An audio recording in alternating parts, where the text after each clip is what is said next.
Prêt pour un nouvel épisode ? Alors, juste avant, je vous invite à aller faire un tour sur devenirtriathlète.com/commande. Vous pourrez retrouver notre livre sous la direction d'Olivier à 7 mains. On s'est mis autour d'une table pour vous proposer le meilleur pour savoir comment devenir triathlète, comment progresser en triathlon et enfin comment performer en triathlon. Je vous donne rendez-vous à la fin de cet épisode pour quelques derniers conseils. Allez, c'est parti pour devenir triathlète. Salut sportifs, c'est Armano et je suis très heureux de vous recevoir à nouveau pour un nouvel épisode du podcast Devenir triathlète pour m'accompagner dans cet exercice qui aujourd'hui va certainement être tout aussi périlleux que les autres épisodes. Et bien Olivier De Scooter, le fondateur de la marque Oana. Salut Olivier. Salut Armano. Si jamais vous entendez quelques petits bruits de fond ici, j'enregistre depuis la Colombie, donc si vous entendez des bruits un peu exotiques, c'est normal. Et puis notre invité cette semaine n'est autre que Mathieu Stéphanie. Salut Mathieu. Salut Armano, salut Olivier. Ravi de vous retrouver ici. Et pareillement, je te le disais en off, ça fait longtemps que je rêve de t'avoir dans un de mes podcasts, donc avec Devenir triathlète, c'est un grand plaisir. Mathieu, on a une tradition sur ce podcast, plutôt que de faire une présentation de nos invités, on laisse nos invités se présenter. Donc Mathieu, dis-nous tout, qui es-tu ? Que fais-tu dans la vie ? Allez, quel âge as-tu ? On va s'arrêter là pour les mensurations. Et puis, quel sport pratiques-tu ? Même si je doute que nos auditeurs ne te connaissent pas, mais allez, jouons le jeu. Je suis donc Mathieu Stéphanie, j'ai 42, presque 43 quand l'épisode sortira. Je suis parisien depuis plus de 20 ans, largement plus de 20 ans, même 25 ans. Fier parisien d'ailleurs, j'adore cette ville. Fier papa, fier mari, papa de 3 enfants. Et je suis entrepreneur. Voilà, donc je fais du business. J'aime créer des entreprises. J'aime emmener du monde dans mes aventures. J'aime créer des emplois, j'aime rencontrer des gens en fait. Tu vois, je trouve que ces mots entreprise est vraiment un très beau mot en fait. On le voit rarement sous cet angle, mais il y a vraiment un truc qui est voilà, moi je suis un gros team player, j'adore les équipes. Bon, alors, on parle de triathlon ici, mais en l'occurrence voilà. Et puis je fais entre autres aussi des podcasts, 2 podcasts, un qui s'appelle Génération Do It Yourself, qui est un des premiers podcasts français tant en âge qu'en volume d'écoute, et un second podcast qui s'appelle La Martingale, qui est un podcast sur les finances perso, très pratique. Voilà, comment gérer ton argent, comment parce que je m'y suis intéressé très tard en fait à mon argent. D'ailleurs, comme beaucoup d'entrepreneurs, j'ai eu de l'argent que assez tard, et du coup ça m'intéressait pas trop, et puis à un moment je me suis dit je veux apprendre à le gérer. Voilà, Génération Do It Yourself, c'est autre chose, c'est du très long format avec des sportifs, des artistes, des entrepreneurs, des gens inspirants qui correspondent d'ailleurs, c'est très bien d'être là, beaucoup aux triathlètes, au volume d'entraînement nécessaire. Donc de plus en plus je vois que je suis très écouté dans ces communautés. C'est rigolo. C'est plutôt marrant d'ailleurs, parce que c'est vrai que le podcast, je pense que Hermano et moi, on est tous les deux plutôt convaincus par le format. Moi, j'écoute pas mal de tes 2 podcasts, Mathieu, donc c'est vrai que ça fait c'est marrant de t'entendre maintenant en live du coup pour le podcast Devenir triathlète. Donc on va parler un petit peu de ça, évidemment, on va parler de ton parcours entrepreneurial, mais bon, on va aussi un petit peu parler de triathlon, parce que il semblerait que tu te lances aussi dans cette aventure. Avec grand plaisir. Je me tiens à votre disposition. Je suis ravi. Alors le triathlon, c'est vraiment un sport que j'ai découvert il y a un bout de temps maintenant, mais qui m'éclate, et donc je suis très enthousiaste à l'idée de parler de tout ça. Ouais. Alors peut-être justement, avant de parler de triathlon, j'aimerais qu'on revienne sur toi, peut-être ton histoire. Qui était Mathieu petit et comment as-tu découvert le sport ? Écoute, moi je suis né à Cherbourg en Normandie. Et une ville qui est tout au bout du Nord Cotentin, si vous connaissez pas, un endroit charmant. Moi, je suis rouennais, donc on n'était pas si éloigné. C'est pas si éloigné, et à la fois Cherbourg, c'est quand même loin de tout. Faut le considérer. C'est quasiment insulaire, le Cotentin. Et voilà, c'est un endroit un peu à part. J'ai eu de la chance d'être né dans une famille aimante déjà. Et ça, c'est, je crois. En fait, on peut parler d'argent, pas d'argent. J'étais pas une famille ni très riche, ni très pauvre, mais en tout cas des parents qui m'aimaient. Et ça, je crois que c'est vraiment une chance incroyable quand on voit qu'il y a des gens à qui ça n'arrive pas, et qui nous ont toujours poussé à faire une activité sportive et une activité culturelle. Culturelle étant généralement plutôt de la musique, et sportive, on était à peu près libre. Donc, je pense que comme pour beaucoup, ça a commencé par la natation, parce que en fait, la natation, c'est important de savoir nager, a priori, de pas mourir quand tu vas dans l'eau. C'est pas con. Et puis Après, il y a eu du tennis, il y a eu du foot. Le foot s'est arrêté, je pense, en première saison quand je devais pas être très bon sur le terrain et mon entraîneur m'a dit dégage alors que j'étais gardien et que je suis parti. Du coup, ça s'est arrêté là. Je crois qu'ils se sont dit lui, on va l'emmener nulle part. Et et puis le tennis, je crois que j'étais pas mauvais. Mais il voulait vraiment que je fasse plus d'entraînement, plus de compètes, plus de choses. Et moi, en fait, je venais m'amuser, quoi, juste. Et c'était pas mon trip de faire plus. J'étais vraiment là, pas en dilettante, mais pour me marrer, quoi. Et donc, ça m'a pas trop intéressé. Et donc, je me suis retrouvé je crois, en fin CM2 ou 6e, mais dans ces âges-là, 6e, c'est sûr, peut-être l'année d'avant, à faire du hockey sur glace. Alors, juste pour situer, parce que on a aussi des auditeurs en Belgique, en Suisse, 6e, c'est 12-13 ans. Hein. Ouais, c'est ça. J'aurais dit peut-être 11-12 ans quand j'ai commencé. Tu vois, j'étais en poussin, je crois. Donc, je sais pas si ça vous parle tout ça, mais ça doit être U11 maintenant ou bref. Et hockey sur glace, paradoxalement, si tu viens de Rouen, tu vois, il y avait une belle équipe à Rouen notamment, parce que nous, on était dans la ligue les Dragons. Voilà, on était dans la ligue de Normandie. Alors, sport à la con, le hockey sur glace, en France au moins, parce que tu vois, pour la Normandie, alors avant, il y avait la basse et la haute Normandie, il devait y avoir 5 équipes parce qu'il y avait 5 patinoires. Alors en vrai, il y avait des équipes B, etc. Mais t'as la patinoire de Cherbourg, Caen, Rouen, Louviers et Le Havre. Donc quand t'habites au bout du monde comme à Cherbourg, le match le plus proche en extérieur que tu fais, t'as 1h30, tu vois. Donc autant te dire que les parents sont ravis quand tu te mets au hockey sur glace. Un week-end sur 2, tu pars. Quand c'est juste en Ligue de Normandie, tu pars à l'autre bout de la terre. En plus, c'est pas le moins onéreux de tous les sports, le hockey sur glace, déjà à la base. Non, c'est vrai. Il y a un équipement qui coûte un peu d'argent, mais après il y avait déjà des systèmes d'occasion, etc. Honnêtement, ça restait quand même, c'était assez populaire. Hein. Moi, c'était pas du tout un sport pas du tout un sport de riche quand même dans l'approche. Et je dirais même potentiellement plutôt mal vu d'ailleurs parce que peut-être un peu violent, voilà.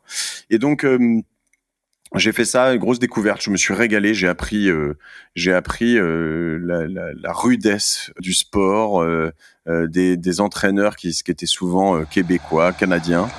Et est-ce que ça se passe comme à la télé, Mathieu, ou pas? Est-ce que on enlève les gants et on se tape dessus, ou bien c'est que à la télé ça? Ça arrive plus tard. Quand t'es petit, quand même, tu déjà jusqu'en en minime, donc je pense que ça doit être U14, U15, t'as pas le droit trop au contact physique.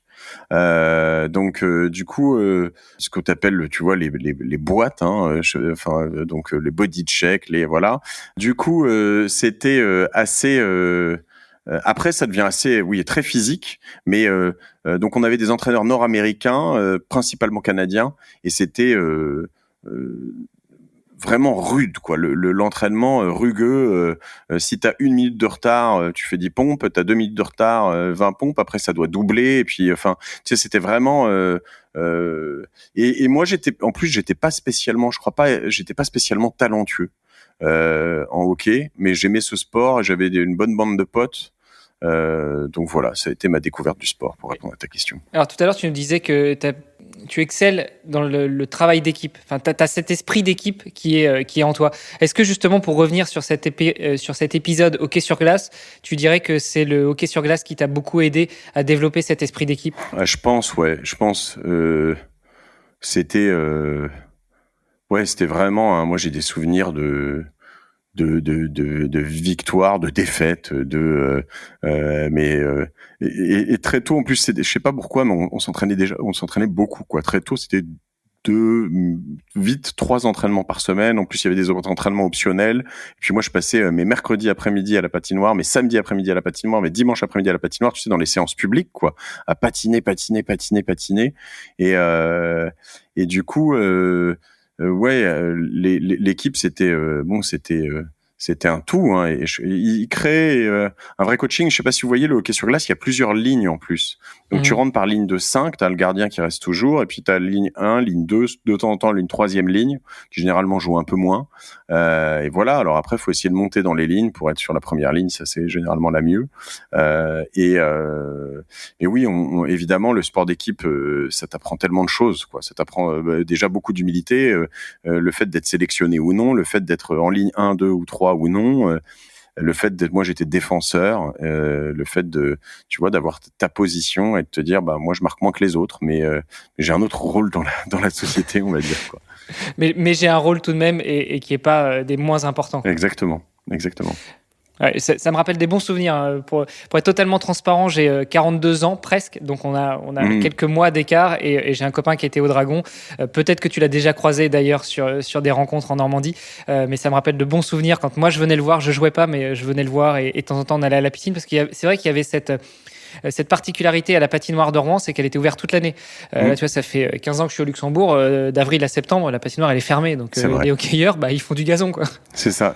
Ouais. C'est vrai qu'il y en a pas beaucoup de patinoires qui restent ouvertes toute l'année. Alors, à Rouen, c'était un beau complexe. Il y avait 2 patinoires, une piscine. C'était fantastique, quoi. Très, très beau. Ouais. Ok, donc, le hockey, tu découvres, c'est vraiment ça qui te fait rentrer un petit peu dans la vie sportive, en parallèle de ta vie active. Sachant que j'ai fini, ce que j'ai pas précisé, mais j'ai fini sur une année, l'année de mon bac où j'étais, alors ce qu'on peut qualifier de pro ou semi-professionnel, durant laquelle en fait on était payé. Je dis semi-pro parce que j'avais des primes en fait. C'était pas un salaire fixe, on gagnait que au match nul, match gagné et des objectifs donc sur les championnats de France et toutes ces choses-là, les points, etc.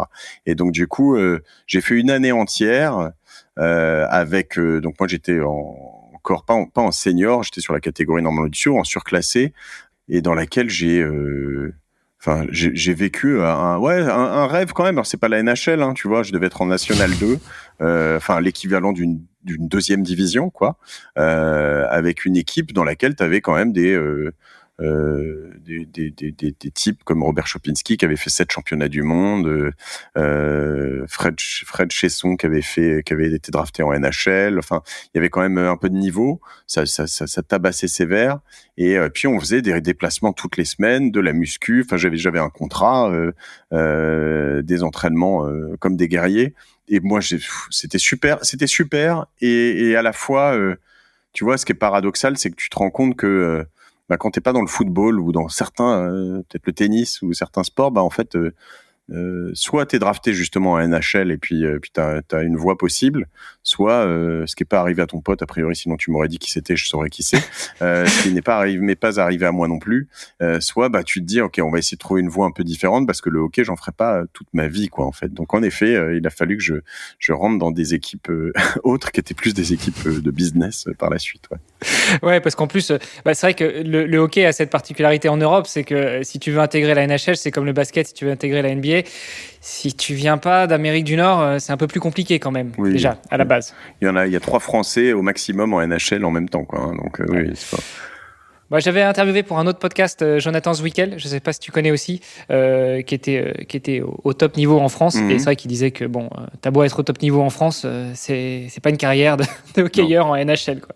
Non, mais tu vis en revanche quand même des trucs, en particulier que tu as vu à Rouen et qu'on voyait à Cherbourg, pas forcément dans toutes les... Mais il y a eu un momentum dans les années 90, début 2000, dans lequel le hockey était très populaire, quoi. Nous, on avait des patinoires avec 2000 personnes, des vrais supporters. Enfin, c'était extraordinaire, si tu veux. Tu vis quand même au moins sur l'ambiance, l'enjeu, la presse et tout ça, un truc qui est juste fou. C'était dément. Honnêtement, j'ai vécu un rêve pendant une année avant de venir m'installer à Paris pour mes études. Bon, alors, justement, tu disais, tu vivais un peu un rêve de, je pense, beaucoup de gosses, d'être un peu sportif professionnel ou semi-pro, comme tu le définissais. Malgré tout, tu as eu cette prise de conscience, te dire, si je suis pas footballeur ou si je suis pas tennisman, je vais peut-être pas vivre le rêve très longtemps ou à la hauteur de ce que j'espérais.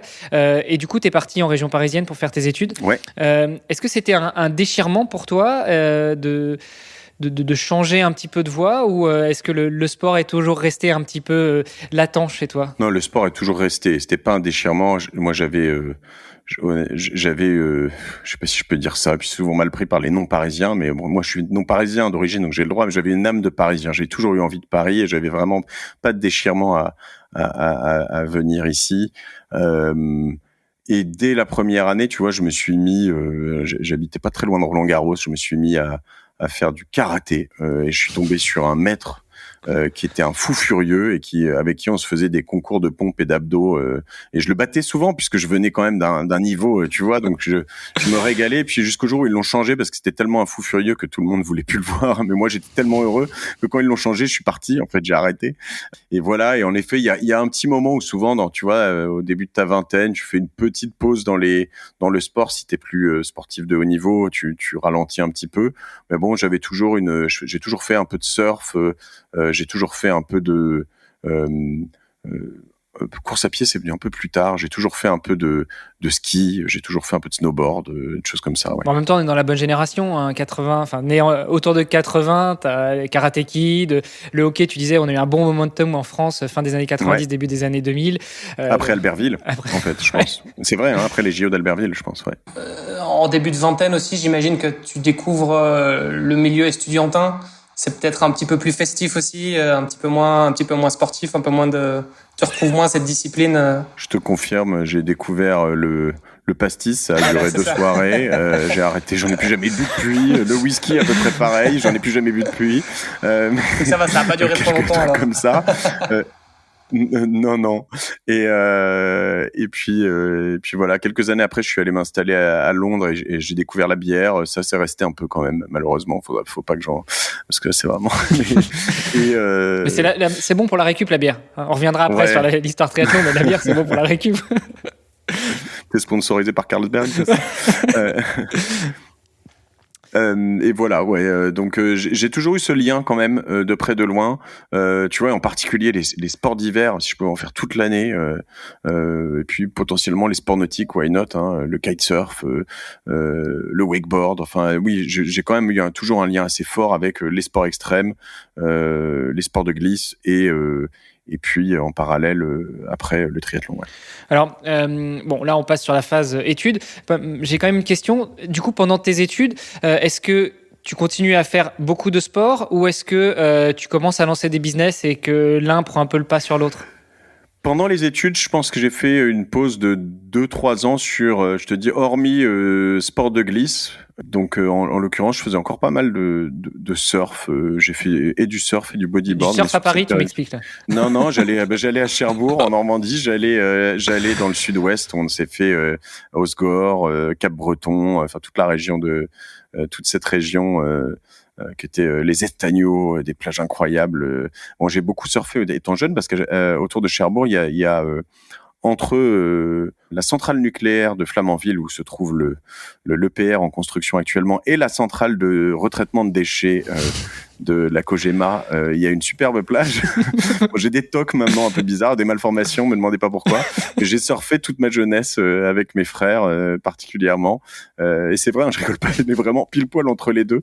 Et on y allait quand même vraiment beaucoup. Et donc ça, j'ai gardé ce lien aussi en effet avec le surf pendant très longtemps. J'ai un peu arrêté ça parce que après à la fin de mes études, parce que étant parisien en l'occurrence, alors ça, c'est un sport qui est beaucoup trop dur techniquement. Si t'en fais pas tout le temps, en fait, moi j'ai toujours eu cette impression que c'est pas du tout comme le vélo, quoi. Tu vois, tu vas dans l'eau, tu prends 3 vagues en 1 heure, il fait froid, tu rentres, et en fait c'est beaucoup trop ingrat pour moi. Ouais. Bon, il y a quand même un sport dans le triathlon qui s'y rapproche, c'est la natation. Si t'arrêtes de nager pendant 15 jours, 3 semaines, 1 mois, en tout cas quand t'as un certain niveau, tu perds aussi beaucoup. Ouais, mais je crois que j'ai pas un énorme niveau en natation, donc du coup ça va. Tu vois, je trouve que c'est plutôt ingrat au début. C'est-à-dire que pour arriver à faire, je sais pas si vous vous souvenez, c'est peut-être il y a très longtemps pour vous, moi c'est aussi il y a très longtemps finalement, hein, mais pour arriver à à aligner ton premier kilomètre ou kilomètre 5 de natation, il te faut des mois, quoi. Alors que après, quand on fait pas pendant 2 ou 3 mois, finalement, tu le refais à peu près sans problème, lentement, mais sans problème. Ouais. L'accès je pense au métabolisme, aux muscles nécessaires à ça est quand même assez difficile, je trouve. Ouais, puis il y a un truc mental aussi, c'est beaucoup dans la tête, il faut dire. C'est possible. Ouais. Et après, j'ai repris. En fait, il se trouve que j'ai eu, je refais le lien en vous parlant. J'ai eu un petit accident de snowboard. Je peux même pas vraiment parler d'un accident. Enfin, j'ai eu une mauvaise chute et je me suis fait les croisés antérieurs du genou gauche. Et ça, je devais bosser depuis 2 ans. Donc c'était juste après. Hein. J'ai jamais vraiment arrêté, tu vois.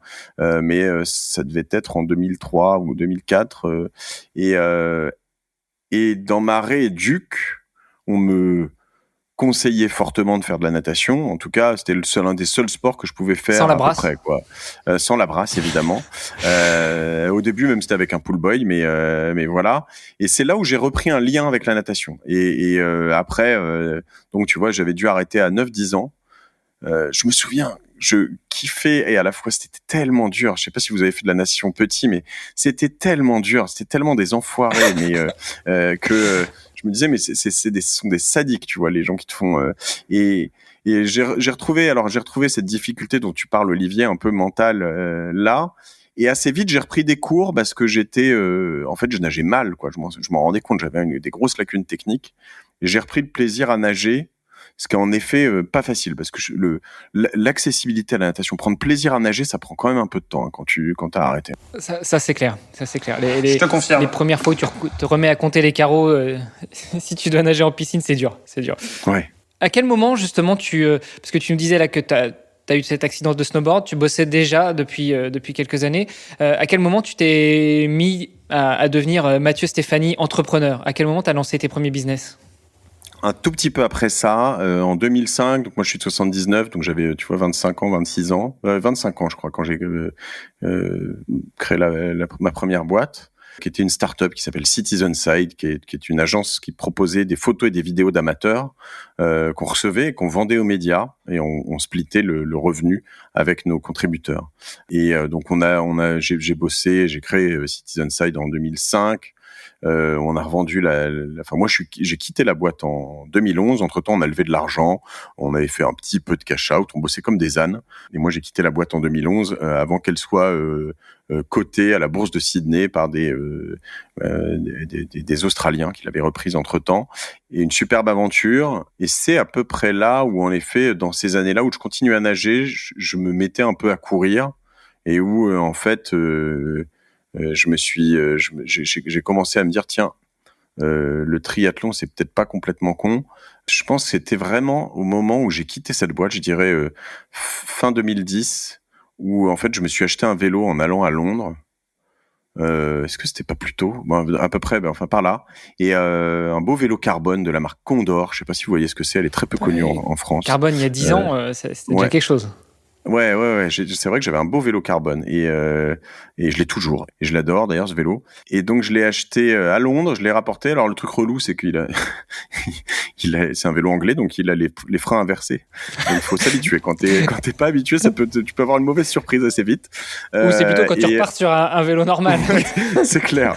Ça a été un peu une sorte de, je sais pas si j'avais déjà en tête de faire un tri, mais le vélo, ça a été une sorte de découverte. C'est pareil, tu vois, je vous parlais de la découverte du sport. Mes parents, on allait souvent j'ai un de mes grands-parents qui était mes grands-parents maternels qui étaient dans le Jura, et ils nous emmenaient quand même faire du vélo, mais un peu hardcore quand même. Quand je me rends compte, quand j'en ai refait, tu vois, de toute façon, il y avait, mes grands-parents avaient une maison qui, c'était soit tu montais, soit tu descendais, quoi. Et comme moi, j'étais du genre à pas vouloir finir par une montée, je commençais par la montée, et du coup, c'était tout de suite très dur. C'est quand même plus facile à gérer que quand tu veux pas avoir le vent de face, parce que quand tu veux pas avoir le vent de face, il faut que tu partes au début vent de face quand tu sais que tu vas faire un demi-tour, mais c'est plus difficile à gérer que la montée ou la descente. Et ça, si tu fais 1 ou 2 fois du vélo à Cherbourg, tu vois vraiment très vite la technique, quoi. Tu vois, là, je veux dire, il y a pas de, tu te fais surprendre une fois, et puis après, le retour est tellement hardcore que, le vent, tu maîtrises assez vite. Du coup, l'aérodynamisme en vélo, ça va, tu maîtrises.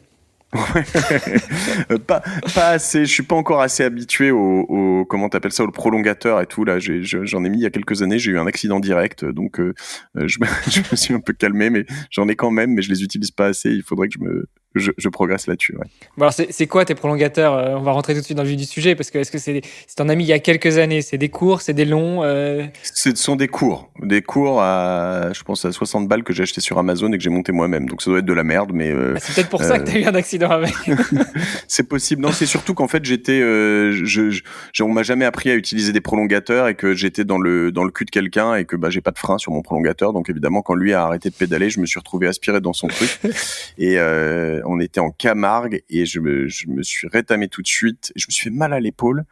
et je me suis relevé et j'avais une voiture qui a pilé, qui était à peu près à 20 cm de ma tête, avec 2 gitans qui sont sortis. Je cru qu'ils allaient me taper tellement ils avaient eu peur. En fait, c'est même pas, ils étaient pas violents. Hein, ils étaient tellement effrayés de ce qu'ils avaient failli faire que ils étaient très agressifs. et voilà. Donc du coup, je me suis calmé sur les prolongateurs, mais il va falloir que je m'y remette parce que j'ai des échéances qui arrivent. Ah, on a eu Egan Bernal aussi là récemment qui vient d'avoir eu un bel accident. Il était, je sais pas si vous avez suivi, il était derrière un bus avec ses prolongateurs, le bus a freiné, il est rentré dedans quoi. Et je sais pas si vous avez vu des photos du bus d'ailleurs, c'était assez impressionnant quoi. Le bus était explosé, enfin l'arrière du bus était explosé quoi. Alors quand tu dis que le mec il était juste à vélo, c'est que l'impact était plutôt violent quoi. Écoute, je suis en train de regarder ça et en effet, ça a l'air assez beau. Ouais. Egan Bernal, quoi. Donc le mec, il roule pas à 20 non plus de moyenne. Je pense qu'il devait aller assez vite. Ouais. Et du coup, je pense que sa saison 2022, ça fera une petite parenthèse pour lui à mon avis, quoi. Mais bon, petite digression. Mais non, donc effectivement, les extensions, les prolongateurs. Faut faire attention. Je me suis aussi blessé. J'ai eu un accident au mois de septembre où j'ai une jolie fracture de la clavicule. Bah pareil, c'était sur les prolongateurs quand il y a un gamin qui a traversé la rue sans regarder. Donc encore une fois, on le dira pas assez, je pense, mais les prolongateurs, il faut faire attention. Ouais, et puis il faut vraiment être dans des endroits bien dégagés et où en effet t'as pas besoin de freiner quoi. Dès que t'as en urgence quoi, où c'est à peu près sûr quoi, tu vois, parce que ça marche pas. C'est quand on repasse des choses comme ça en revue qu'on comprend mieux pourquoi parfois sur les longues distances tu peux avoir des prolongateurs mais plutôt longs et que par contre sur le court distance il faut pas que ça dépasse les cocottes parce que sinon t'es vraiment allongé et là en cas de chute c'est une horreur. Ouais, après il y a aussi le côté les longs prolongateurs entre guillemets, si tu rentres dans quelqu'un tu peux vite lui trouer tu vois alors qu'avec les courses ça t'arrive beaucoup moins. C'est aussi surtout ça je pense la raison Ils sont d'ailleurs interdits au triathlon de Paris, par exemple. Mm-hmm. Ouais. Les règles changent pas mal, mais c'est vrai que moi, la dernière fois que j'ai fait à Paris, il fallait pas que les prolongateurs dépassent les cocottes de frein, enfin la règle classique. Ouais.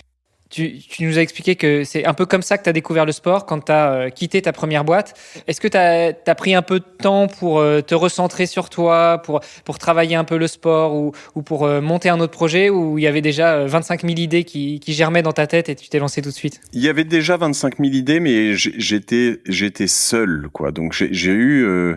en gros, mais ça correspond à ça, une année 2011-2012 jusqu'à finalement 2013 où... mon rêve était de devenir digital nomade. Donc avoir un ordi, un téléphone, un smartphone qui me servait de modem et puis bosser d'où je voulais. Et en effet, sur l'année 2011, donc j'ai créé ma boîte, qui est toujours ma boîte, qui est désormais une sorte de holding, mais qui s'appelle Stéphanie & Co. Je l'ai créée le 13 janvier 2011. Et en effet, à partir de ce moment-là, tu vois, tu te retrouves quand même, tu sors d'une start-up, t'as plus personne qui t'appelle, puis tu bois des cafés le matin, tu vois du monde. Moi, je suis quand même assez business dans l'âme, donc j'ai voyé toujours beaucoup de monde. Tous les midis, tu déjeunes avec des gens, tu bois des coups, tu vois, enfin voilà. Mais en revanche, c'est vrai que j'ai découvert ce truc qui se fait peut-être plus maintenant que tout le monde est à distance et voilà, mais il m'arrivait je sais pas, mardi après-midi, parce que j'avais envie et du temps, d'aller faire, alors pour les Parisiens, vous saurez de quoi je parle, mais d'aller me faire 1h30 de vélo à Longchamp, quoi. Et donc on tourne autour de l'hippodrome de Longchamp. Ça peut paraître débile, mais moi j'aime bien ça. C'est un super vélodrome en fait, parce que t'es presque en conditions réelles, mais t'es dans la ville, quoi. Et donc c'était pas très loin de là où j'étais et voilà, et en fait comme finalement j'avais une amplitude horaire de travail, tu vois, t'as pas de déplacement, pas de choses, je devais bosser à partir de 8h30 je pense, ou quelque chose comme ça, jusqu'à 8h, enfin 20h, voilà. Si finalement tu te fais une pause d'1h, 1h30 le midi l'après-midi ou le midi pour faire un peu de sport, voilà. Et donc là en effet je m'étais mis comme objectif de faire le triathlon de Paris, que j'ai dû faire a priori en 2011 et puis que j'ai fait quelques fois depuis, quoi. À l'époque on nageait dans la Seine et c'était cool de nager dans la Seine, je trouvais ça trop cool. Moi je l'ai fait 2 fois dans la Seine et c'était vraiment très cool, ouais. Ouais, j'ai fait les premières éditions, enfin la nouvelle édition, parce que le triathlon de Paris, c'est pas nouveau, hein, ça date des années 80, mais ça s'est arrêté pendant une bonne quinzaine d'années. Et j'ai fait les premières nouvelles éditions début 2000, et c'est vrai que c'était génial. Quand tu nages dans la Seine, t'as un petit côté quand même un petit peu aventurier. Ouais, je suis d'accord. Tu sautais au pont d'Alexandre Toura aussi, là. C'est superbe. Tu sors devant la Tour Eiffel, c'est magique. Honnêtement, c'est merveilleux. Donc parisien dans l'âme, d'adoption mais dans l'âme quand même, parisien toujours. Tu découvres le triathlon. Est-ce que tu pratiques que à Paris ou tu t'exportes, tu vas faire des tri ailleurs? Écoute, je m'entraîne ailleurs, mais je réfléchis, je ne crois pas avoir fait de tri ailleurs. On a fait des tri ailleurs avec des potes, mais qui n'étaient pas officiels. Quoi. C'est-à-dire, on s'est fait des tri avec mon pote Tristan Lagarrigue. On s'est fait des tri, notamment à l'île Maurice. On s'était fait ça, son premier tri à lui, avec un 40 km en salle de gym, en vélo. Et voilà, et c'était cool. Je trouve ça assez cool, tu vois. En fait, j'aime bien le côté un peu le tri sauvage, quoi. Tu vois, je sais pas si vous avez déjà fait ça, vous, mais je trouve ça assez cool. Ouais, moi j'ai déjà eu l'occasion de faire ça, notamment sur des week-end shocks. Je sais pas toi, Olivier, mais c'est vrai que c'est des expériences assez sympas. Ça se fait souvent. Et les fameux week-end shocks, c'est en général à 2-3 semaines. Bon, ça dépend un petit peu des distances visées, mais c'est 2-3 semaines avant la course, histoire d'aller mettre un peu de volume, un peu d'intensité, et donc essayer de faire en fait comme une mini course, quoi, se mettre en conditions réelles, et ça permet de tester le matos, tester le corps et tout ça, quoi. Donc ouais, effectivement, c'est des choses qui se font quand même assez. Ah, c'est cool, je savais pas. Mais je vais faire ça, c'est trop bien. 3 semaines, j'imagine 2, c'est court, non? Ça dépend de la distance, mais ça dépend un peu de la distance que tu vises. Ouais. Parce que t'as toujours la période d'affûtage qui vient juste avant avant ton épreuve. Donc l'idée, c'est effectivement de pas trop te cramer, mais en même temps de quand même mettre un petit peu choquer le corps, quoi, entre guillemets, tu vois. Ça permet de te mettre un peu en condition, et voilà. Et c'est vrai que ça aide pas mal. Et on y revient encore une fois, parce que c'est vrai que tout à l'heure on disait la natation, il y a une partie mentale. Finalement, le week-end shock, c'est aussi beaucoup dans le mental. C'est-à-dire que si t'es capable de faire 2-3 semaines avant, t'es capable d'enchaîner les 3 disciplines, pas forcément sur les mêmes distances, tu vois, tu vas probablement faire des distances plus courtes, mais au moins ça te met vraiment dans le mood, et mentalement, je crois que t'arrives beaucoup plus confiant aussi le jour de l'épreuve, quoi. Ah, mais carrément. Moi, j'ai fait cette connerie sur d'autres trucs, des semis ou des choses comme ça, où, en revanche, ou même le marathon, souvent, je le faisais trop proche, quoi. C'est pour ça que là, je dis 3 semaines, parce que, te retrouver, une semaine avant, essayer de faire la même distance, généralement, ça, c'est pas une bonne idée. C'est pas la meilleure idée. Le week-end venu, quoi. À moins que tu sois vraiment bon pour la surcompensation, mais c'est chaud quand même. Mais en plus, moi, c'était marrant, parce que c'est exactement ce que tu dis, Olivier, c'était pour, en fait, j'avais besoin de me rassurer psychologiquement, de me dire, putain, mais je suis incapable de faire, tu vois, sur ton premier semi. Je crois que la semaine d'avant, j'ai fait 17 km, et ce qui est rien, en fait, quand tu fais beaucoup d'entraînement, mais quand c'est ton premier semi, 17 km, c'est beaucoup, quoi. Et du coup, les 2 derniers kilomètres du semi, là, le vrai semi, ils étaient très, très, très pénibles. Mais ouais. Bon, j'entends ce que vous dites. Après, moi, là, je prépare une traversée de la France en courant. Je vais peut-être pas faire un week-end choc avant pour préparer la distance. Non, mais tu fais des journées choc aussi. Enfin, je veux dire, je sais que là en ce moment, j'ai vu passer certains de tes entraînements, et il y a quand même t'as des belles grosses journées, des belles grosses semaines. Ça te permet de t'habituer un petit peu le corps, quoi. Ouais. Ouais, tout à fait. Ouais. L'objectif, c'est de faire 60 km par jour pendant un mois en mai 2022, enfin bientôt là. Et du coup, là, on commence à rentrer sur effectivement des séances type le samedi, on fait 40 bornes, et puis le dimanche, on fait un 60 bornes en préparation, en mode de défi, quoi. Et on récupère le lundi, par contre, je renchaîne pas le 3e jour. Et t'as une famille, toi? Ouais, je suis papa, j'ai 4 enfants. Et ta femme t'a gardé ou tu t'es fiché? Elle m'a dit une fois, pas 2, voilà. Ok. Je pose celle-là, hein, tu vois. Ouais. Non, mais tu fais bien. Ça fait quelques mois qu'on en parle avec madame, justement. Justement, on arrive sur le sujet principal qu'on voulait aborder, parce que tu nous dis que tu as découvert le triathlon. Quel triathlon tu as déjà fait, et comment est-ce que tu organises ta préparation avec ton métier ou ton occupation d'entrepreneur, et en plus serial entrepreneur, et entrepreneur un peu hyperactif, comme tu te définis souvent? C'est très compliqué, c'est un choix cornélien, et c'est vraiment quelque chose que j'optimise en permanence. Pour l'instant, j'ai fait que des alors comment on appelle ça, des courtes distances, des médiums, des distances olympiques. vos distances olympiques, exactement. Donc ça va, parce que finalement, le volume d'entraînement est, tu vois, je fais des temps convenables, mais le volume d'entraînement est raisonnable. Je me suis entraîné en 2016 ou 17, je sais plus, je dirais 2016, je crois, pour faire le semi-Ironman Dex, sur lequel je suis inscrit cette année, donc je crois que c'est le 22 mai. Et il se trouve que j'ai fait tout l'entraînement bien. J'étais au taquet du taquet. Tu vous parlais d'affinage, vous parlez des trucs qui me sont maintenant totalement étrangers. L'affinage, c'est le fromage. Affûtage, pardon. Mais il va falloir que là, honnêtement, je vous écoute et je vais finir ce podcast en panique, je pense. J'ai fini sur un gros accident une semaine avant. Je suis allé voir mes parents en Corse parce que mes parents sont installés en Corse depuis bien longtemps. J'ai des origines corses et voilà. Je suis allé récupérer ma fille et puis j'avais emmené mon deuxième Ellie avec moi. Et puis je me suis dit, tu vois, c'était pas un week-end choc, mais je me suis dit je vais quand même aller me faire un petit tour en montagne.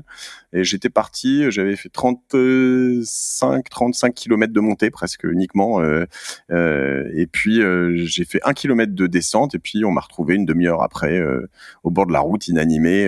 Je pense honnêtement que j'ai eu une expérience de mort imminente à ce moment-là. Je me souviens pas du tunnel, mais on m'a retrouvé vraiment pas bien. Et j'aurais vraiment pu finir dans le ravin. Je pense qu'on m'aurait jamais retrouvé là. T'aurais aucune idée de ce qui t'est arrivé? Aucune idée. Et en fait, les déductions sont que, a priori, le chirurgien m'a dit, j'ai fait donc un traumatisme crânien. Je sais pas si c'est une commotion cérébrale, c'est la même chose, j'en sais rien. Et il m'a dit, quel est votre dernier souvenir? Et je lui ai dit, mon dernier souvenir, c'est de me dire, je tombe pas dans le ravin. C'est bon, je tombe pas dans le ravin. Donc il me dit, donc ça veut dire qu'au moment de la chute, vous étiez conscient. Donc et comme la roue était voilée, il pense que j'ai pris une ornière. Elle était bien voilée, donc j'ai pris une ornière, je suis tombé et il y avait honnêtement 2 villages sur les 35 km que j'ai fait, 4 lampadaires et j'ai pris un lampadaire en pleine gueule. Donc j'ai vraiment pas eu de bol. Remarque, vaut mieux prendre le lampadaire que le fossé. Voilà. Soyons clairs pour ceux qui écoutent et qui mettent pas de casque, j'aurais pas de casque, je serais mort. Hein, donc voilà, ça n'arrive pas qu'au ski, ça arrive aussi en vélo et c'est vraiment débile de pas mettre de casque. J'en vois encore à Longchamp qui n'en mettent pas, mais à Longchamp ça me semble tellement complètement c'est dingue, incroyable. C'est complètement inconscient. Et donc voilà, donc j'ai pas fait ce semi et j'avoue que j'ai été un peu traumate quand même. C'est-à-dire que la fois d'après où je me suis remis sur un vélo, je suis donc tombé comme je vous l'ai dit en Camargue. Donc j'ai eu 1 ou 2 années où le vélo ça me plaisait plus trop. Pourtant j'aime bien cet effort, mais je pense qu'inconsciemment j'avais plus très envie et donc voilà. Et pour revenir à ta question, et en revanche, ce qui m'a manqué dans toutes ces années, j'ai refait depuis un tri de Paris une fois, et j'ai kiffé en fait quoi. Et même je kiffe l'entraînement, je kiffe la natation. Je trouve que à la limite courir c'est peut-être ce que j'aime le moins, mais encore en fait j'aime bien juste mettre mes baskets, partir de chez moi, etc. Et en plus dans ce qui est cool dans la course à pied, c'est que là pour le coup c'est peut-être la seule activité dans laquelle tu profites de Paris. Parce que moi je vais souvent courir tôt le matin dans une ville morte où les gens sortent de boîte de nuit éventuellement. C'est les rares personnes que tu croises avec les éboueurs.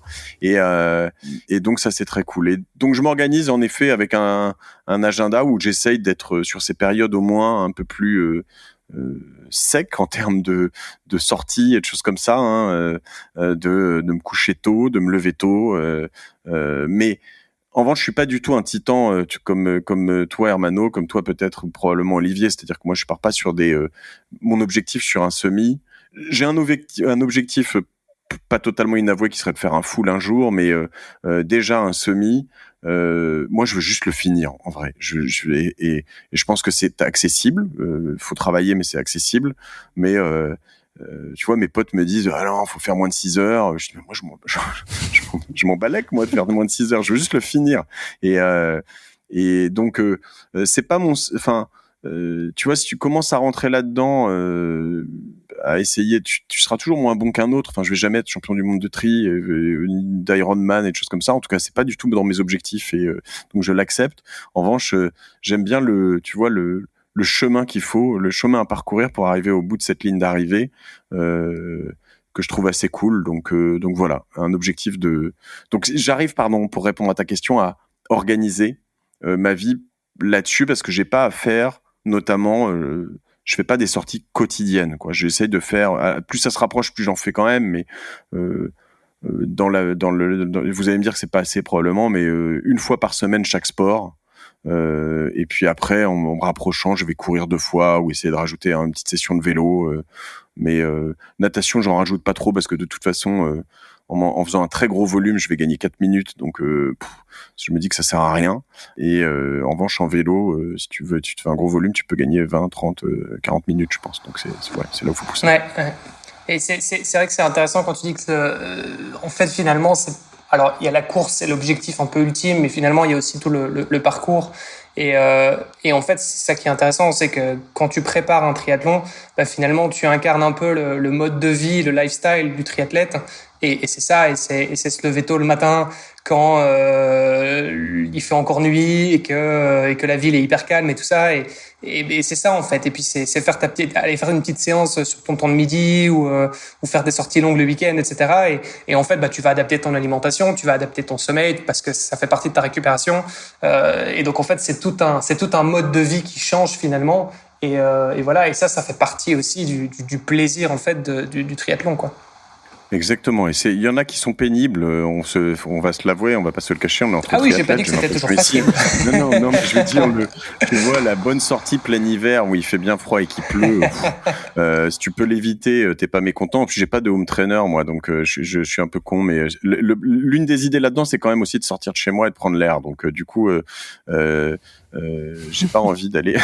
Je sais pas si Tristan, dont je parlais tout à l'heure, la Garrigue, écoutera cet échange, mais il m'a toujours fait marrer. Il avait un home trainer qu'il avait mis à cause du bruit dans sa cave à Paris, et donc il avait peint dessus Pain Cave, la cave de la douleur, quoi.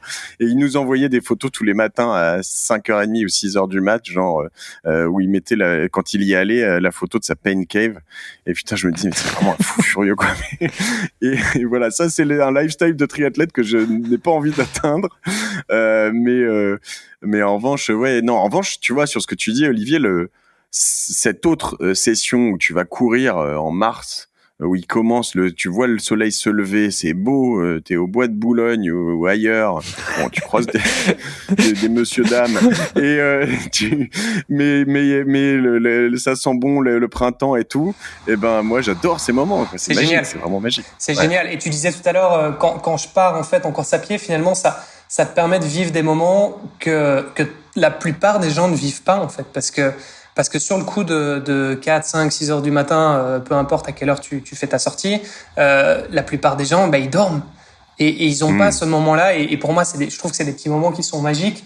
Et ça te permet aussi de redécouvrir ta ville. C'est vrai. L'avantage de la course à pied, c'est que tu vas un petit peu moins vite, donc tu as plus le temps de regarder autour de toi. Et puis l'avantage du vélo, c'est que pour le coup, tu fais des grosses distances et donc ça te permet d'aller, pour les Parisiens, d'aller, je sais pas, Vallée de la Chevreuse, Versailles, voilà, et c'est magnifique. Enfin, tu vois, et la plupart des Parisiens, ils font pas ça, ils y vont pas, tout simplement parce qu'ils voilà, enfin, ils ont rien à faire là-bas. Mais quand j'ai dit il y a quelques mois à ma femme, on va aller à Versailles en vélo tous les deux, elle me dit mais t'es malade, genre en fait ça se fait en je sais pas, je dis 25 minutes, non, mais enfin si en vélo quand tu bourrines un peu, oui, avec ma femme un peu moins, mais voilà, c'est pas loin et c'est cool, c'est une balade de ouf, quoi, c'est chambé, tu passes dans le parc de Saint-Cloud, enfin c'est complètement dingue, c'est vrai que c'est chouette. Puis quand tu commences à faire ça avec les enfants, parce qu'en plus ça te fait travailler la PMA, c'est pas mal. Alors j'ai appris, tu vois, tu parles des enfants et tout, j'ai écouté Rich Roll chez, vous devez le connaître, chez Tim Ferriss là récemment, qui parlait de zone 2 training. Alors du coup je me suis un peu renseigné là-dessus, j'ai trouvé ça assez passionnant, mais j'avais envie de creuser, mais je crois qu'il faut quand même il faut s'y mettre très très tôt avant des courses pour que ce soit, enfin il faut au moins 6-8 mois d'entraînement pour que ça ait des effets, j'ai l'impression. En parlant de Rich Roll, je sais pas si tu as lu son livre qui s'appelle, alors en français c'est l'Ultra m'a sauvé, je sais plus comment ça s'appelle en anglais.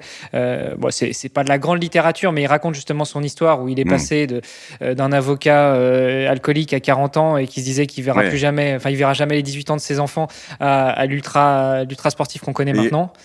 Et qui reverra jamais son sexe aussi, parce que très certainement, ouais. Il avait un ventre trop gros, pardon. Et du coup, son livre est assez sympa et assez inspirant et il explique justement ces premières fois où il a couru et où il s'est rendu compte qu'en fait, là où il était le mieux pour courir et là où il gagnait le plus, c'était de travailler dans cette fameuse zone d'endurance. Alors lui, il disait c'était en dessous de 140 FC, 140 battements par minute de FC, etc. C'est ça, et, c'est ce que j'ai sinon, entendu. Si ouais. tu veux des bons conseils, avec Olivier, on a coécrit un livre justement qui s'appelle Devenir triathlète. Donc là, tu trouves tous les références, les zones et tout ça. Alors, je vous l'achète, mais je veux une dédicace quand même. Ça marche. Bon, on est 7 à l'avoir écrit, donc ça va être chaud de dédicacer à 7. Il faut faire un grand tour, une grande tournée. Ouais. Mais on va faire ça, il n'y a pas de souci. Mais du coup, en parlant de ça, Mathieu, toi, tu fais comment? T'as un coach ou pas du tout? C'est freestyle complet? Comment tu fais? C'est assez freestyle, un peu trop, je dois dire. Alors, j'ai quand même des potes qui en font, donc tu vois, on se coach mutuellement. J'ai quand même un cours de natation tous les mardis soirs. Alors quand tu dis un cours de natation, c'est quoi? C'est un entraînement avec des potes ou c'est vraiment un prof qui te donne un cours? C'est un cours collectif de natation avec donc tous les mardis soirs à 19h30. Tu vois, tu me demandais dans l'orga, en fait, j'ai des trucs pour revenir sur cette question qui sont inflexible, quoi. C'est-à-dire que j'entends, c'est un sifflement, là. Je sais pas si tu l'entends. Olivier, je sais pas, quelle perruche tu as chez toi. Ça doit être chez moi, effectivement. C'est les petits oiseaux. Voilà, je vous prévenais pour les petits bruits exotiques, c'est ça. Et donc, tu vois, c'est par exemple le mardi soir, faut pas compter me mettre un rendez-vous qui finisse après 18h30 parce qu'à 18h30 je me barre. Je vais, j'ai la chance d'être au Racing Club de France, là, au Lagardère Paris Racing plutôt d'ailleurs, qui est un club vraiment très bien dans lequel il y a une piscine 50 mètres extérieure chauffée, donc je nage enfin bon, pour ceux qui habitent pas à Paris, c'est plutôt habituel. Pour les Parisiens, c'est quand même vraiment extraordinaire. Et donc du coup, je nage là-bas avec des gens qui nagent bien d'ailleurs. Et je retrouve ce que je vous disais tout à l'heure sur la souffrance de mes cours à 9 ans ou enfin très jeune, c'est-à-dire que il nous ménage pas, quoi. Quand la semaine dernière, il nous a dit, alors qu'on pensait que le cours était fini, il nous a dit vous repartez sur un 4x200 mètres. Et je sais plus ce qu'on avait. On avait quand il y avait quand même pas de battement dedans, mais enfin c'était quand même assez violent, si tu veux. Ouais, t'as pas envie, quoi. C'est dur, quoi. Et je trouve ça cool. Honnêtement, ça me plaît. Et j'ai progressé en technique. C'est pour ça que je te réponds, Olivier, que je devrais en faire en vélo et peut-être un peu en course à pied. Même si la natation est probablement peut-être le plus technique, j'ai peut-être tort là-dessus, j'en sais rien. Mais j'ai progressé de ouf. Cette année encore, j'ai progressé, mais ce truc que vous connaissez tous, mais où, tu vois, je laissais pas ma main assez glissée devant, notamment quand je respirais, elle partait direct piocher en dessous. Ça, ils m'ont démoli pour que je le fasse. Ils m'ont complètement et aujourd'hui ça y est, je crois que c'est intégré. Donc année après année après année, je progresse encore et c'est cool. Ouais. Moi, il y a un truc que j'ai appris très récemment en faisant partie du swimming à Luxembourg. Alors, c'est plutôt pour la nage en piscine. Hein. Enfin, c'est pas plutôt, c'est que pour la nage en piscine. Mais c'est vrai qu'il y avait une fille qui nageait à côté de moi et qui me disait, en fait, tu nages super bien, mais ton virage est merdique. Et surtout, dès que tu sors de ton virage, tu respires tout de suite. Fais 2 battements de bras. Ouais. C'est pas ça qui va te rendre, qui va t'empêcher de respirer. Fais 2 battements de bras et après, tu respires. Et effectivement, tu gagnes un peu en aisance. Tu arrives à mieux replacer ta respiration. Et puis, tu gagnes, 1 ou 2 secondes. Mais sur un 50 mètres, c'est énorme. Ouais, mais c'est dur quand même de pas respirer tout de suite. Mais je suis d'accord, je le fais aussi, il nous pousse à le faire également. Question technique d'ailleurs, parce que tu vois, dans la natation, moi, du coup, j'aime pas nager avec une combi, mais la combi te fait flotter, on est d'accord? Ouais, et moi, je nage du coup avec une combi sans manche. Parce que j'aime pas Est-ce que c'est grave, docteur, ou est-ce qu'il faut que je... Bah, tu perds en hydrodynamisme, en fait. Donc déjà, tu perds en hydrodynamisme, tu perds en flottabilité. Donc en compétition, tu perds quelques secondes. Mais après, on l'a dit tout à l'heure, tu vises pas un championnat du monde. Donc ouais, tu vas perdre 1 minute ou 2. C'est pas. Je pense que c'est pas si grave que ça, mais tu perds un peu en confort quand même. Après, par contre, au moment de la transition, c'est souvent plus facile à enlever une combinaison sans manches qu'une combinaison avec les manches si t'es pas super à l'aise. Ouais, et puis en fonction de la qualité aussi de ta combinaison, tu peux gagner en amplitude. C'est-à-dire qu'une combinaison avec des manches, potentiellement, si elle est tu vois, une combinaison un petit peu bas de gamme, ça peut bloquer un peu ton mouvement, si tu veux. Tu peux perdre un peu en amplitude. Donc voilà. Donc ça peut être aussi un des avantages de la sans manche. Après, tu gagnes en flottabilité. Et maintenant, il y a les bons nageurs, ils ont limite tendance à privilégier le maillot, enfin sans combinaison du tout, parce que justement ils ont l'habitude, en fait ils sont tellement bien dans l'eau naturellement que eux, tu leur rajoutes une espèce de bouée, ça les dérange quoi. Donc voilà, après ça dépend aussi un petit peu du niveau de chacun, mais si tu es on va dire un nageur moyen, effectivement t'as plutôt intérêt à avoir la combinaison. Enfin moi personnellement je suis plutôt je vais dire un mauvais nageur, et je crois que c'est un peu ma phobie, c'est d'arriver à un triathlon où on me dise non, en fait, la combinaison est interdite parce que l'eau est trop chaude. Ouais, la combi. Et ouais, ça pour moi perso, c'est un peu ma phobie. Donc effectivement, j'espère que j'aurai toujours des triathlons avec combinaison. Et, en fait, qu'est-ce qui fait que t'aimes pas nager avec la combi? C'est le fait d'être engoncé, d'être serré, ou c'est que t'as l'impression de pas tourner bien les bras? Ouais, ça me fatigue les bras en fait. Mais c'est juste que je suis pas habitué. Mais ou c'est peut-être une combi qui est pas adaptée à toi en fait. Non, mais en fait, j'en ai pas. Du coup, j'en avais loué à chaque fois. voilà. Du coup, j'ai juste une combi sans manche et je me dis, bah, c'est très bien comme ça, donc je vais pas trop me saouler. J'ai déjà l'impression de flotter mieux avec la combi sans manche que sans combi sans manche. Et je me dis, bon, c'est déjà assez en plus. Mais bon, je vais repenser ce point précis, quoi.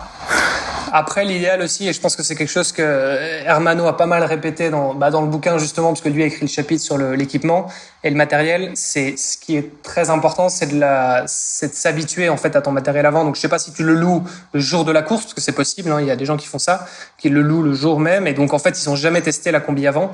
Et ça, c'est quand même un truc à éviter, quoi. Non, mais il faudrait justement, dans ces week-end chocs, aller nager aussi, soit en mer, soit en eau libre, quoi. Et ça, je le fais pas forcément. Complètement. Tu vas au lac de Torcy, à côté de Paris, comme ça tu fais un week-end choc pas très loin de la maison, tu rentres le samedi soir à la maison, madame est contente, mais par contre tu t'entraînes sérieusement en eau libre. Il va falloir que je fasse ça, en effet. Donc tu nous dis finalement que ton truc c'est quand même un petit peu d'avoir des plages d'entraînement que tu peux un petit peu moduler, et puis surtout les plages obligatoires comme par exemple la natation le mardi soir. Ouais. On va dire une séance de vélo le week-end. Donc j'essaie de sortir, je sais pas, idéalement 50 km. Potentiellement là je vais rallonger un peu, et là je fais plutôt du long champ, mais je vais essayer d'aller plutôt donc en vallée de Chevreuse. Donc, et quand je dis le week-end, c'est soit le samedi, soit le dimanche. En fonction, bon, moi je travaille le dimanche matin un peu parce que j'envoie une newsletter Génération It Yourself, et donc en fonction souvent du temps.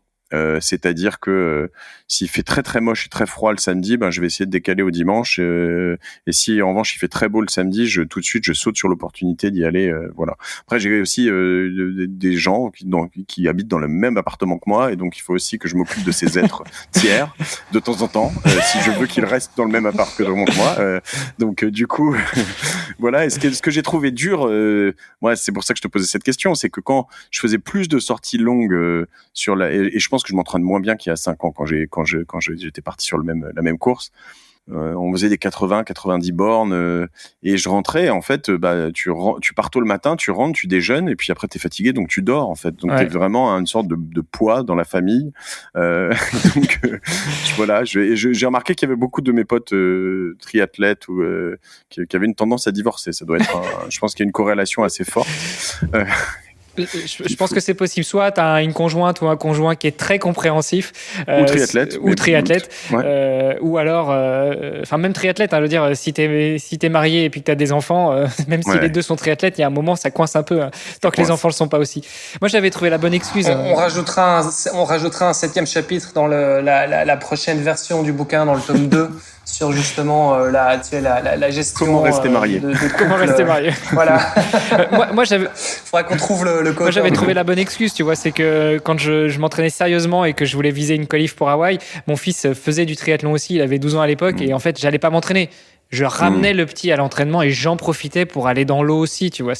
Non, mais après, tu sais, là-dessus, moi j'ai des tricks. En vrai, quand même, si, je sais pas, s'il y a un déjeuner chez mes beaux-parents le dimanche midi, ou chez d'autres gens, même je vais déjeuner chez mon frère, ou je sais pas, lui il est à Charenton, moi je suis dans le 17e, il est à l'autre bout de Paris, je peux soit aller faire du vélo, en fait tu pars que une demi-heure avant avant, et le temps, de toute façon, c'est tellement long de rouler dans Paris que Oui, tu y vas en vélo, quoi. Tu vas en vélo ou en course à pied. Et en fait, t'arrives là-bas, bon, t'as un sac avec, mais au lieu de perdre 2-3 heures, en fait, tu rajoutes juste dedans la bonne demi-heure de transfert, etc. En fait, tu te mets 1 heure de sport qui a presque aucun coût pour la famille. Donc il y a quand même pas mal d'aménagements que tu peux faire dans ta vie perso qui sont réellement je pense impactants. Et puis après, évidemment, il y a quand le reste de la famille dort, quoi. Donc on parle du matin souvent. Moi, j'ai jamais trop fait le soir. Si, 1 ou 2 fois j'ai couru le soir, mais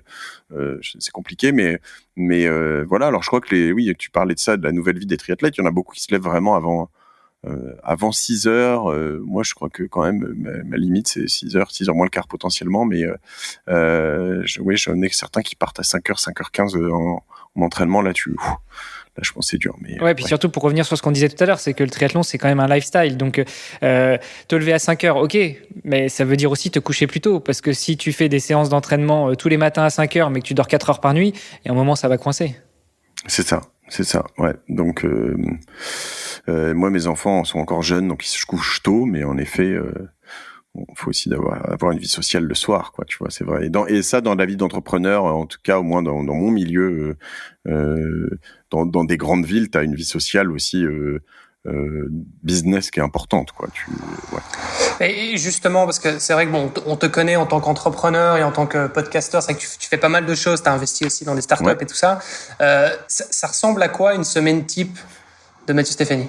Écoute, elle est très réglée en vrai. Et donc tu vois, le lundi matin, j'ai une petite heure. Je vais pas vous faire heure par heure non plus, hein, mais une petite heure avec tout seul, enfin, à organiser ma semaine et répondre à quelques mails, etc. Que j'ai peut-être un petit peu bossé le dimanche soir, mais vite fait.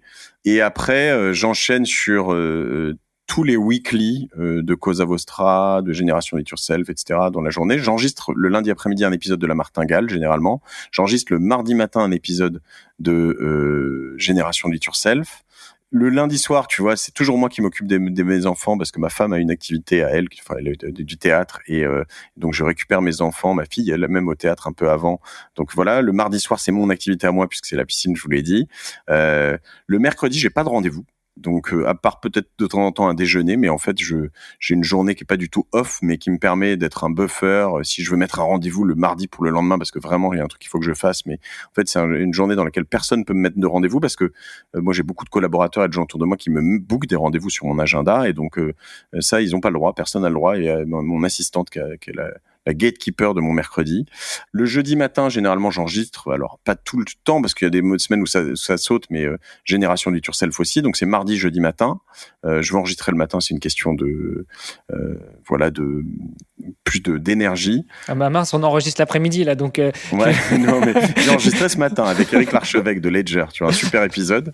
Le vendredi matin, j'enregistre. Si j'ai pas enregistré le lundi, j'ai un slot aussi fixé pour la Martingale, même si je préfère celui du vendredi parce que ça me laisse quand même c'est assez rigoureux, hein, tout ça. Donc ça veut dire quand même je me couche tôt, je fais attention. Enfin et du coup je veux quand même pouvoir aussi en semaine aller boire des coups ou au dîner au resto avec des potes ou voilà. Donc si le vendredi matin je peux être un peu plus tranquille, c'est mieux. Je peux toujours être un peu plus low energy. Et voilà. Et donc de le sport généralement, là je vous ai dit le mardi soir piscine, le lundi matin souvent et pas toujours. J'étais plus rigoureux ça là-dessus avant, mais je vais m'y remettre par la force des choses. Je retrouve un de mes potes souvent à la place de l'Étoile vers 6h15 ou quelque chose comme ça, et on se fait un beau tour vers la Tour Eiffel. On va éventuellement, si on est vraiment très en forme, jusqu'au Pont des Arts ou voir Notre-Dame. Enfin, et c'est fantastique, quoi. Tu vois, tout ça de nuit, c'est fantastique. Et en plus, le lundi matin, quand t'as tout le monde qui s'énerve dans sa voiture parce que c'est les embouteillages de dingue à Paris, ouais. Et toi, t'es là, t'en profites. Ah, mais là, il n'y a pas d'embouteillage, hein, à 6h. En fait, avant, honnêtement, c'est fou. Avant 7h, 7h15, il se passe vraiment rien. Avant 7h, il y a rien, il y a personne. Il y a quelques coureurs, en fait. Il y en a de plus en plus tu te rapproches de l'été, mais c'est vraiment fou. Et après, là, ouais, les gens commencent à s'énerver quand t'arrives vraiment, tu rentres à 7h30 ou quelque chose comme ça. Donc voilà, en gros, et tu vois, donc là-dedans, dans tout ça, c'est assez finalement rigide, hein. J'ai le mardi après-midi où j'ai j'ai un slot, le mercredi où je suis assez l'axe et je peux trouver des choses et voilà. Et le vendredi après-midi, typiquement, je veux pas non plus. C'est un moment booké dans ma semaine où on peut pas me mettre de rendez-vous parce que j'en rajoute aussi. Et puis, je vais pouvoir éventuellement être libre si je dois partir en week-end ou quoi que ce soit. Et voilà. Et après, je bosse un peu tout le temps aussi. J'essaye de stopper quand je vois mes enfants pendant, on va dire, de 7 à 9. Et puis voilà. Sinon, je travaille. Tu parlais de tricks et d'optimisation du temps. On voit que tu as un agenda qui est assez réglé. C'était le cas de Philippe Martin aussi, qui est passé sur le podcast récemment, qui est CEO d'une des branches de Safran. Et effectivement, je pense que tu es obligé d'avoir un planning en fait sur ta semaine et d'avoir une certaine discipline. Est-ce qu'il y a d'autres tricks, comme tu dis, que tu appliques? Par exemple, je sais pas, aller nager sur le temps du midi ou même aller à vélo au boulot, par exemple. Alors ça, alors la chance ou le problème que j'ai là-dessus, c'est que j'habite tout près de mon bureau. Donc tu fais un grand tour. Je viens à pied, donc et vraiment, je suis à 1 km 00 de mon bureau. Donc voilà, donc je pose mes enfants à l'école, qui est à peu près à mi-distance, et puis voilà. Je nage moins et le midi, je le faisais avant, mais j'ai pas de bonne piscine autour de moi et il faudra que je m'y remette. Je pense le faire un peu le mercredi justement. J'ai un trick très important, c'est que j'ai une assistante et ça j'en ai parlé dans un épisode récent avec Alice Defoe de Double, mais ça m'a changé la vie. C'est-à-dire que aujourd'hui, je ne veux plus faire tout un tas de choses que je peux me permettre de ne pas faire, quoi. Et ça paraît capricieux comme ça. En fait, c'est devenu assez accessible justement avec Double ou d'autres services. Hein. C'est-à-dire que si tu te mets un budget, alors accessible. Bon, moi, c'est un budget dans ma boîte, hein, mais une assistante partagée, je dis une parce que c'est une femme, mais il y a des hommes aussi, pour 700-800 euros par personne. Enfin, c'est $50 de l'heure. Moi, je dois en utiliser une bonne vingtaine. Donc, mais comme on a des packages quand on prend plus de pour 2000 heures, enfin 2000 euros, ça passe à $40 de l'heure. Eh bien, en fait, tu vois, j'achète plus mes billets d'avion, je réserve plus mes restos, je gère pas mon agenda. Vous avez vu, hein, c'est pas avec. Je crois que là c'était avec Juliette qui m'a produit, c'est différent. Mais voilà, je réponds pas à certains mails parce que c'est d'autres personnes potentiellement.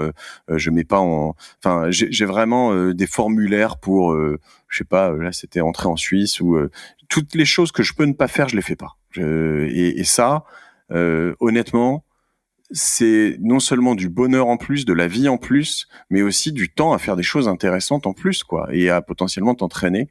Donc voilà, moi en ce moment je prêche à fond là-dessus. On en parle avec Alice dans cet épisode, mais je percevais l'assistant comme un truc un peu old school, comme tu vois, je voulais être une sorte de surhomme qui savait tout faire tout seul. Et en fait, et tu te dis, attends, mais en effet, là, ce formulaire pour aller en Suisse, la semaine dernière, je me suis posé la question, je me suis dit, mais en fait, combien ça me coûte? Ça doit lui prendre à 40 de l'heure, ça doit lui prendre, 20 minutes, ça m'a coûté peut-être $15. Est-ce que je peux pas économiser $15 et me le faire tout seul? Mais en fait, non, j'ai pas envie. Non, parce que toi, t'en as pour 1 heure, en plus, si tu le fais toi-même. J'en ai pour 1 heure, puis c'est ma boîte qui le paye, enfin, c'est ma boîte à moi, mais ça te fait des charges en plus, moins d'impôts sur les sociétés, ça fait bosser des gens. En fait, c'est super. Donc voilà, ça pour moi c'est le nouveau truc découvert il y a moins d'1 an. Déléguer tout ce que vous pouvez déléguer, quoi. Enfin, je sais pas si après, tu vois, c'est la même chose que de se dire je fais le ménage chez moi, je fais pas le ménage chez moi. Moi, je veux pas passer 1 heure de ma vie en plus à faire le ménage chez moi, c'est impossible. Puis bon, là, le calcul, il est assez vite fait. Hein. C'était l'économiste David Ricardo qui parlait d'avantages comparatifs. C'est simple, en fait, si ta femme de ménage, en 1 heure, elle fait ce que toi, t'aurais fait en 3 heures, et d'autant plus que elle, tu vas la payer, je sais pas, 15 euros de l'heure, alors que toi, tu valorises ton temps à 50, 100, 200 euros de l'heure, j'en sais rien. En fait, le calcul, il est vite fait. Voilà. Et en même temps, les assistantes, je pense que c'est un peu un choix évident pour quelqu'un qui est entrepreneur, qui est patron de boîte, etc., qui peut se le permettre. pour la plupart des gens qui sont salariés, 700-800 euros sur le mois, c'est quand même beaucoup, quoi. Surtout que t'as ton home trainer, t'as ton vélo, t'as ton inscription à Ironman, tu vois, ça fait déjà pas mal. Mais en même temps, l'assistant t'as peut-être un peu moins aussi, parce que tu parles d'assistant partagé, donc j'imagine 700 ou 800 euros, c'est peut-être des budgets aussi qui varient en fonction de... Si tu fais 10 heures par mois, déjà, mais 400. Mais en effet, si t'es freelance, par exemple, c'est intéressant aussi. Si t'es vraiment salarié, c'est plus compliqué parce que t'as pas... moi, comme je le disais, c'est une structure, finalement... si j'arrondis à 1000 euros par mois, ou je crois que c'est 1000 dollars en l'occurrence, donc c'est moins, mais dedans, normalement, si je les rajoute à mon résultat net, je vais pas rentrer dans des calculs d'entrepreneur et tout, mais je vais être imposé à 30, il y a des voilà. Mais je vais être imposé à 30% d'IS, puis derrière, d'impôt sur les sociétés, puis derrière 30% d'impôt sur le revenu au moins, et puis à la fin, en fait, il me restera net dans ma poche 250 euros, donc je préfère en fait avoir une assistante que je vais payer elle 1000 dollars que de récupérer 250 euros. Voilà, et ça, c'est pas valable si en effet tu payes avec ton propre argent. Demandez à votre boîte de vous payer un assistant, ça te prix. Oui, ça c'est pas mal ça. mais je pense qu'on a un parallèle dans le sport qui est, en tout cas moi j'en parlais notamment dans un podcast où je suis invité toutes les semaines pour parler de mon défi Agrippa, c'est la relation avec l'entraîneur. Soit tu t'entraînes tout seul. Admettons que tu aies les capacités, voire même que tu sois entraîneur, que tu aies un brevet d'entraîneur ou un diplôme d'entraîneur et tu t'entraînes tout seul, tu passes quand même du temps à préparer ton plan d'entraînement. Quand tu as une merde, il faut que tu ajustes. Là, je le vois, je me suis blessé au genou aujourd'hui, j'ai appelé mon entraîneur, il m'a dit OK, stop 2 jours. Bon, si tu le fais tout seul, tu te poses la question, j'y vais pas, etc. Alors que quand tu as un entraîneur, OK, tu payes le gars, mais tu penses à rien. Le gars te fait un plan, éventuellement il t'accompagne sur tes entraînements, il t'ajuste, il te dit là il faut nager comme ça, il faut courir comme ça, il faut faire du vélo comme ça, on va répéter tel exercice parce que t'as une faiblesse ici, mais tu penses à rien. Donc en fait c'est le prix aussi de la sérénité. Exactement. Tu gagnes des points de vie, quoi. C'est ça. Bon, on avance pas mal dans le temps et tu nous as dit que tu étais un peu short. J'aimerais te poser la question qu'on pose à tous nos invités sur cette deuxième session du podcast, sur cette deuxième saison du podcast Devenir triathlète. Je l'ai dit, le podcast s'appelle Devenir triathlète. Mathieu, toi qui as découvert le triathlon sérieusement il y a 10 ans, qui jongle au quotidien avec ton agenda pro, ton agenda perso, ton agenda sportif, quel serait pour toi le meilleur conseil pour devenir triathlète ? T'as pas le droit de dire ne pas mettre de prolongateur, ça tu l'as déjà dit. Moi, je pense qu'il faut, pour devenir triathlète, faut s'y mettre sans pression. Et ça, c'est vraiment un truc très important parce que je vois beaucoup de gens qui me disent j'aimerais vraiment bien faire un triathlon, tu vois. Et je pense qu'un triathlon olympique, c'est quand même plus accessible qu'un marathon. Pour avoir fait les deux, c'est plus accessible qu'un marathon. Mais souvent, ça va être très souvent la natation, de temps en temps le vélo, rarement la course à pied. Et donc, tu vas avoir des gens qui vont te dire ouais, mais je peux pas, etc. Mais je dis mais tu sais quoi, si tu veux faire de la brasse pour ta natation, fais de la brasse, on s'en fout en fait. Juste fais-toi plaisir, quoi. Fais-le parce que honnêtement. J'ai jamais fait et j'ai fait toutes les conditions à Paris. J'ai fait sous la pluie, sous un soleil de plomb, j'ai tellement kiffé à chaque fois, mais c'était tellement extra que tu sais, les jours de course, vous voyez mieux que moi encore ce que c'est, quoi, cette adrénaline, tout ce qui se passe, etc. Que en fait, le faire pour se faire plaisir. Et après, si tu veux rentrer dans cette dynamique de faire des temps, c'est très bien, t'as le droit. Mais il y a beaucoup de gens qui se mettent trop de pression là-dessus, quoi. Je dois faire moins de 3 heures au marathon, je dois faire moins de...